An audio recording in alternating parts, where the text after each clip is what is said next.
Hello everyone, and let's talk about Xbox Scorpio. We're doing this video prior to E3. Now I am going to be away.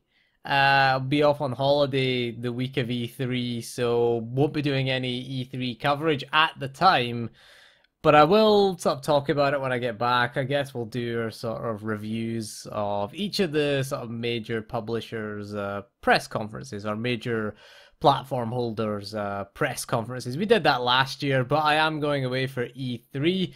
Wanted to get this video out before E3 and before the Xbox Scorpio's reveal. So the Xbox Scorpio, will it kill off PC gaming? I've seen a lot of people say that. Oh, PC, it's going to destroy and ruin PC gaming, and the simple answer is no, it isn't really. It isn't really going to do that.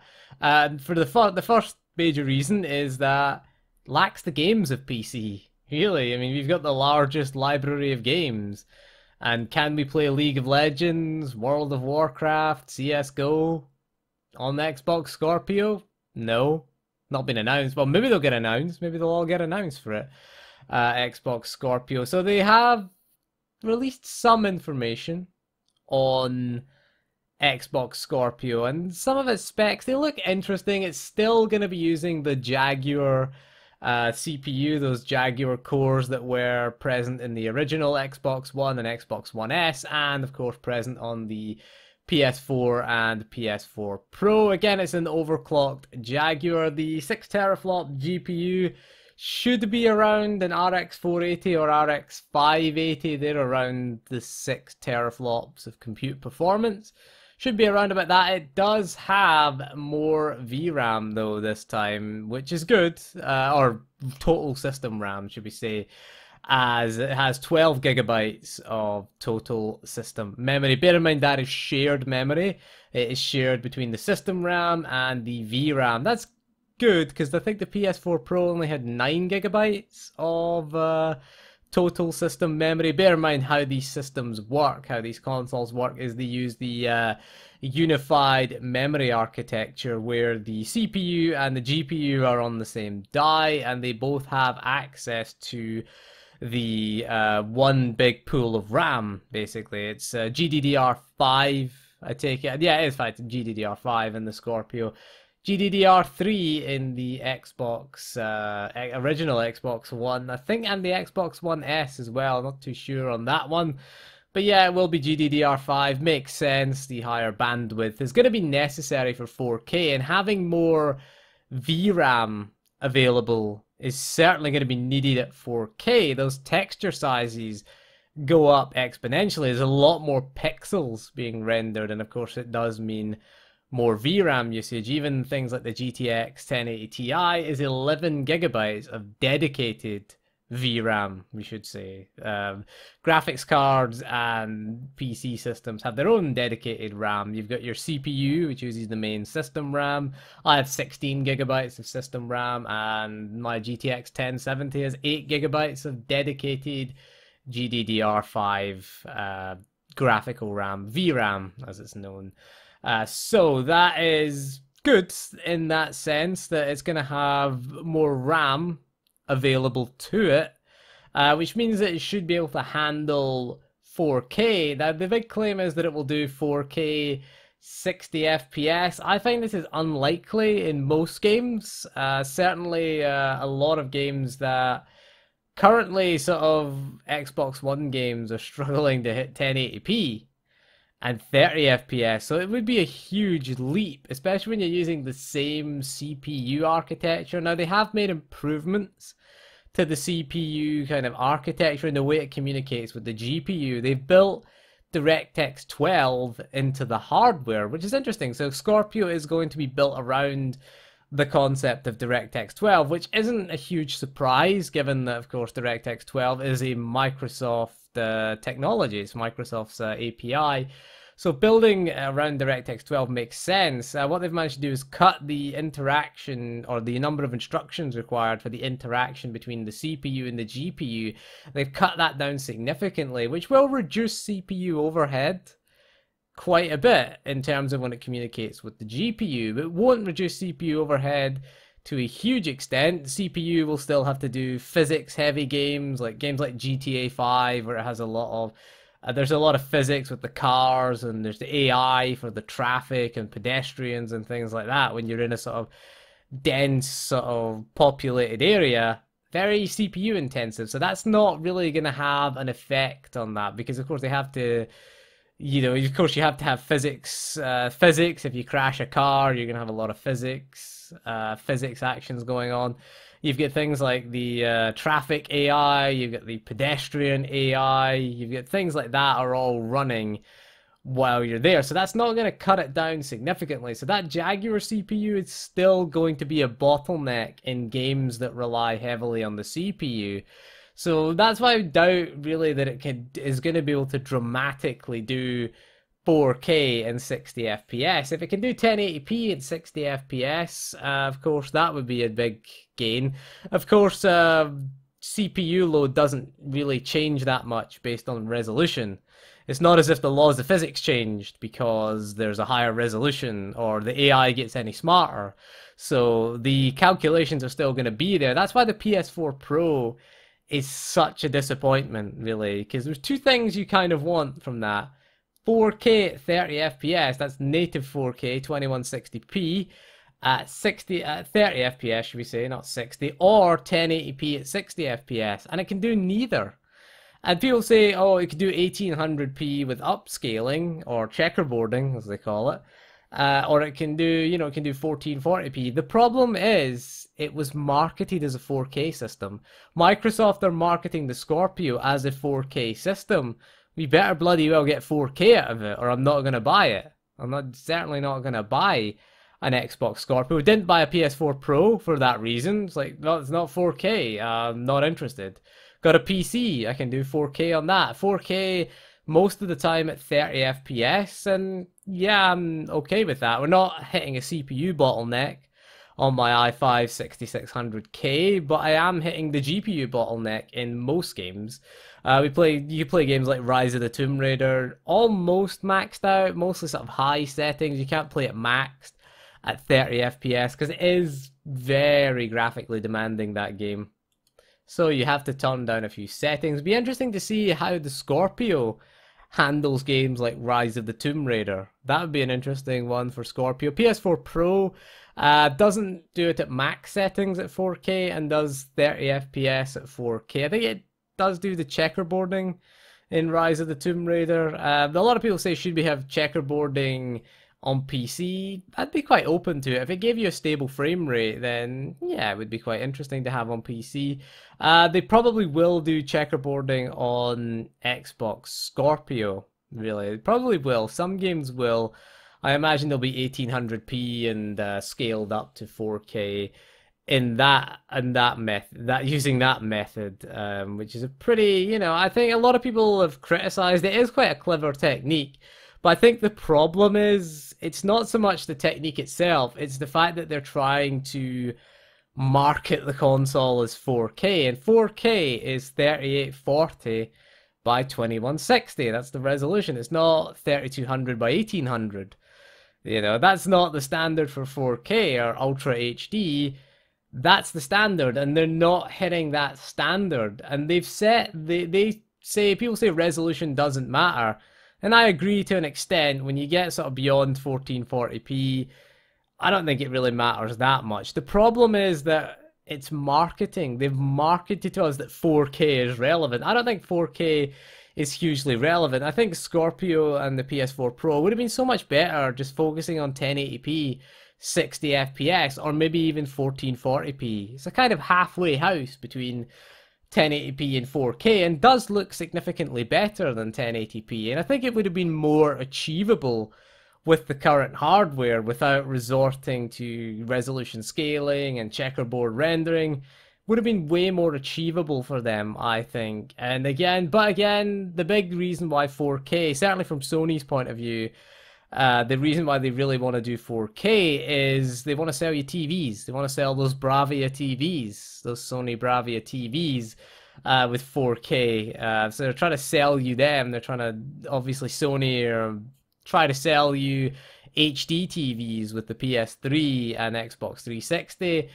And they told us back then, oh, HD, it's a thing, resolution matters. And then we come to this generation where they're behind, struggling to hit 1080p. Resolution doesn't matter. Resolution doesn't matter. I agree to a point that resolution is not hugely important. Frame rate is way more important than resolution. You know, it's just, you'd rather have 900p and 60 FPS than 1080p and 30 FPS. The Xbox One can do neither of them. It can only do 900p at 30 FPS, which is not ideal for anybody, really. So Scorpio is long overdue, I feel. On PC, you can have, again, you have the choice. You have free choice of resolution. You can push resolution, push up to 4K and get 30 FPS, or I can have 1440p, 1080p, or if you're mid-range, you're looking at 1080p, and it's sort of GTX 1060, you're looking at 1080p and 60 FPS max settings on most games with that GPU, whereas on Xbox and PlayStation, you're kind of stuck with the resolution that the developers have set for you. Now, with Scorpio, Microsoft have said that it's up to the developers, which is good, you know, it's good, but as long as the developers give you choice of what you want, then, you know, it's a step in the right direction, really, for Xbox, to give you the choice. Do you want that high resolution, push the visuals and hell with the frame rate, or do you want performance? Generally in a multiplayer game, fast-paced multiplayer game like, you know, Call of Duty World War II, you would probably want to push frame rate. If you're playing multiplayer, you want to push frame rate. You don't really care about 4K if you're playing multiplayer. Single player, you might want to, you know, have 4K. You might want to push the visuals if you're going to do something like that in, you know, in a fast-paced shooter game. But it's on PC, at least you have the choice, certainly. And that's the good thing about PC gaming, is you've got the choice. But I think the biggest factor that will determine the Xbox Scorpio's success is not the technical specs. I don't think, to an extent, it's exclusive games, although they are important. But I think what will determine Xbox Scorpio's success is price. How they price it. Now, they have said that Xbox Scorpio will be a premium product, okay, which, you know, suggests it's going to be pricey. How much is it going to cost? That is going to be the biggest, I think, determining factor. Because I think if it's north of $500, I think it will struggle. I really think it will struggle. Bear in mind, you got more expensive games and Xbox Live to pay for on top of that. And if you're upgrading from an Xbox One, you know, you've invested in an Xbox One, and the whole point of investing in a console is you buy a box that lasts for a whole generation, whereas with Xbox Scorpio, you're getting this mid-generation upgrade. So it will, I think they really will have to take into account, you know, people who are upgrading, because surely it would make more sense to just have bought a PC and then you can decide what you want to upgrade, when you want to upgrade, really. So that's why I don't see it as appealing to PC gamers. You've got a PC, you're gonna get all the Xbox One exclusives anyway, so as long as you can run it, and bear in mind you don't have to do a full upgrade to an Xbox Scorpio. For Xbox One to Xbox Scorpio is just a full system upgrade. On PC you can pick and choose what you want to upgrade, and I think that is a huge advantage over a console, really, is you get the choice to upgrade whatever the hell you want, whenever you want. So yeah, I believe that price will be the determining factor. If you remember, the last console that launched north of $500 was the PS3. I think it was $599 US at launch. It didn't do well. And bear in mind, well, you could argue this is an upgrade, but I think the upgrade has to be affordable. So I think probably, hopefully, my prediction is around the $500 mark. I'd say around maybe £400, £450 in the UK. I think is reasonable for a premium product. Bear in mind, GTX 1070 money. Although if it is north of £500 in the UK, you could get a GTX 1080 for that in the UK. GTX 1080s are coming down under £500. So if it's north of £500 in the UK, just get a 1080. It'll do far better than an Xbox Scorpio, really. Upgrade your PC, get all the Xbox exclusive games as well.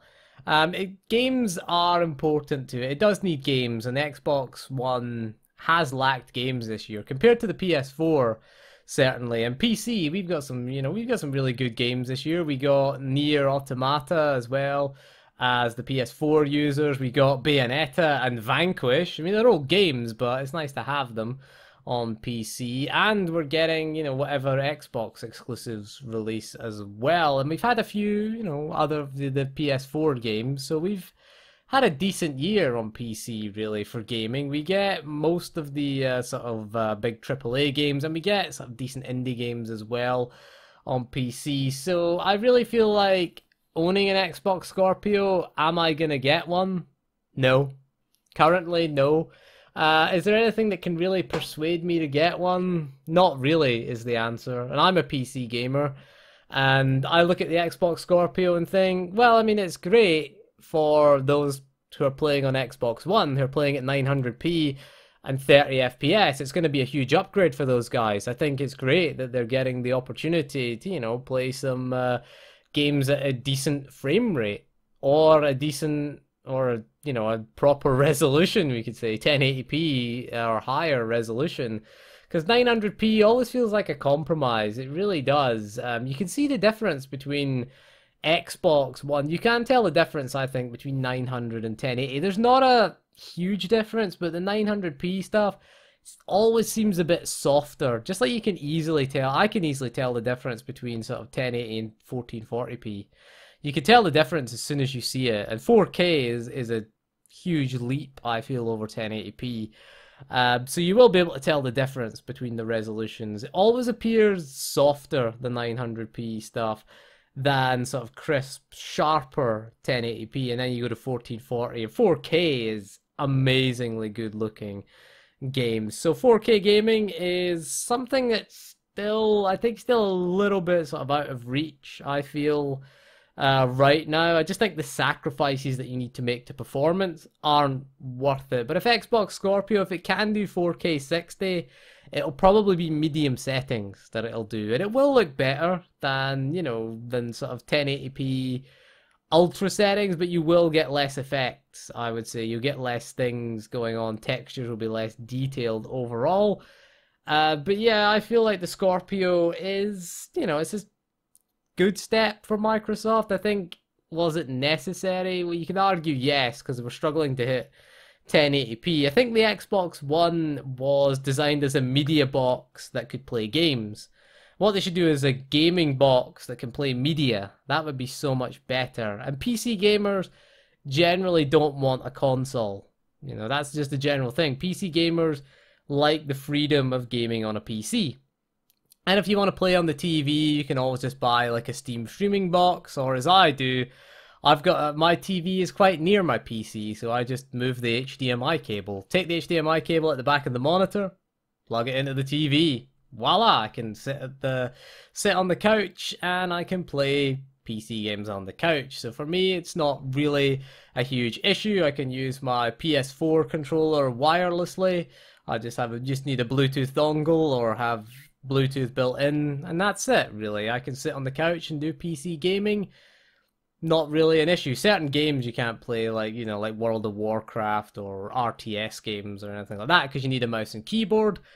But most sort of FPSs I can sit on a couch and play, and I'm quite happy doing that. But I think that PC players generally don't want a console, and you can see this by the failure of Steam boxes. If you remember those Steam boxes, which are meant to be a halfway house between PC and console, and they failed because a lot of console gamers didn't want the sort of perceived difficulties of PC gaming. I don't think there's that many difficulties of PC gaming, but they certainly didn't want the expense of those boxes, and PC gamers didn't want them because they were difficult to customize and they were ridiculously expensive. You could just build your own PC, more powerful PC, for a lot less than that. And the consoles were cheaper. Yes, they gave you slightly less performance than those Steam boxes, but overall, those boxes were just too expensive, I felt. And that was another reason. Again, price gonna be key for Xbox Scorpio. But anyway, that is all for this video. So thank you for joining me, and looking forward to E3 this year. Kind of looking forward to Call of Duty World War II, weirdly, because I loved the COD World War II games. I was a huge fan of them, and that is all for this video. So thank you for joining me. See you again soon, and goodbye.